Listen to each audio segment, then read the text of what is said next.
A strong wind can lift sand and other small rock particles.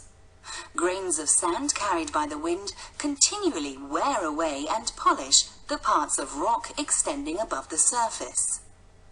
They cause the formation of holes, cracks and caves in rock faces, and create interesting rock formations resembling mushrooms, tables, pedestals and pulpits. A river flowing towards the sea carries off rocks, stones and smaller pieces of rock. These fragments carried by the current collide with the river bed, gradually forming a deeper river. At the same time, rock fragments strike one another, which causes their crushing, smoothing and splitting apart. As a result, large blocks of rock break up into smaller, rounded stones, gravel and fine-grained sand.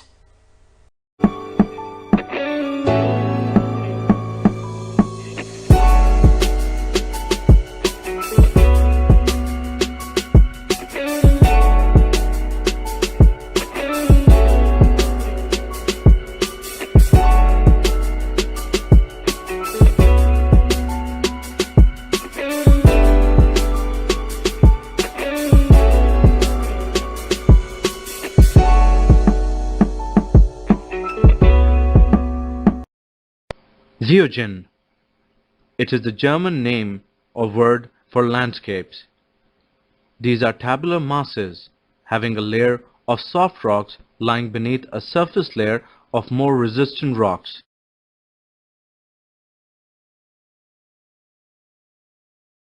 The sculpting effects of wind abrasion wear them into weird-looking ridge and furrow landscape. Mechanical weathering initiates their formation by opening up joints of the surface rocks.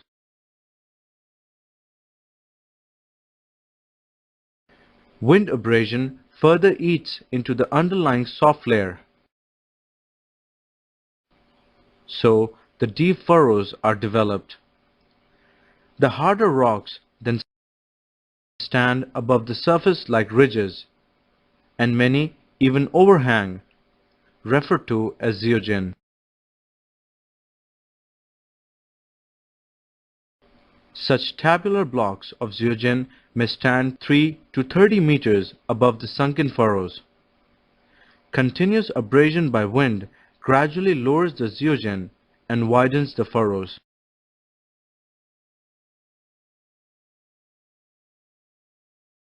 Mushroom rocks or rock pedestal.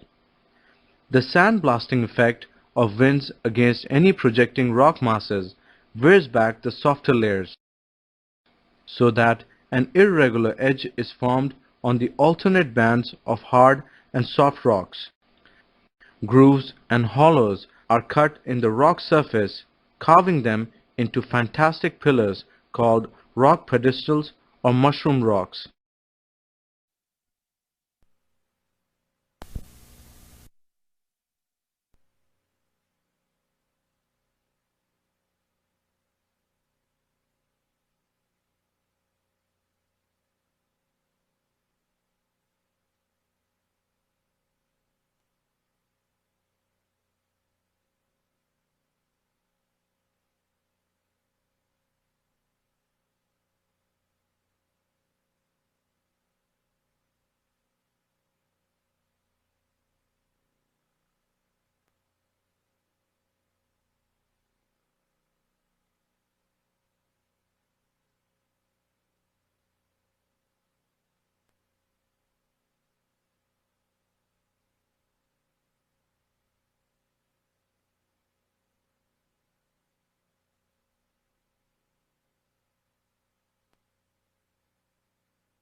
Dunes make up about 25% of the desert surface. There are 4 main types of dunes. The first dune I'm going to talk about is the Barchan dune. The Barchan dune is crescent-shaped. The main wind direction is from the left side of the crescent to the right side of the crescent in this diagram. Wind also flows in the long side of the crescent. There is also wind in the area the dune towers over. Another main type of the dune is the transverse dune.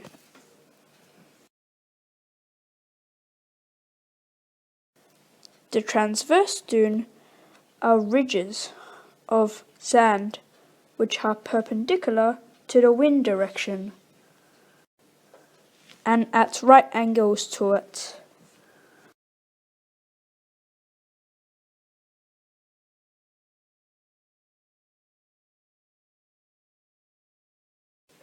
This type of dune is called the longitudinal dune.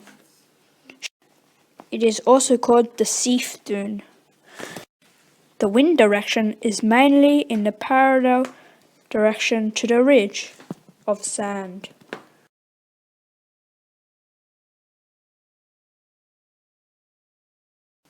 The last dune is a star dune.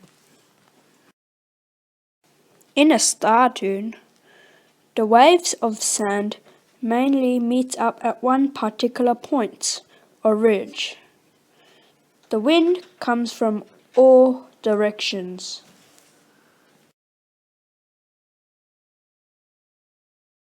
Hope you learnt something about dunes.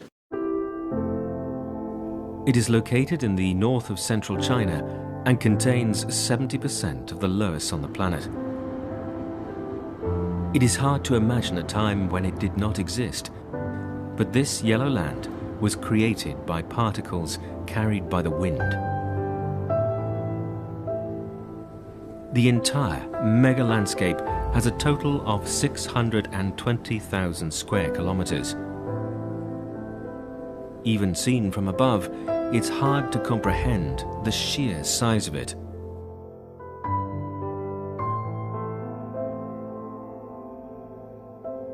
The lowest dune is dozens of meters high and 300 meters at its thickest. 8 million years ago, super strong winds blew sand and dust here. The entire process of dust carrying and stacking took more than 2.6 million years. Scientists can tell the wind direction by the thickness of the loess.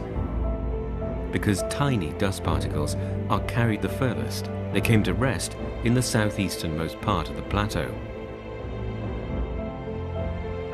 The sand in the northwest part of the plateau is much rougher. Where the river crossed, an alluvial plain was deposited. People gradually started to settle around these fertile areas. They farmed in the valley and built roads between the ravines. Finally, they made this ancient land their home and prospered generation after generation.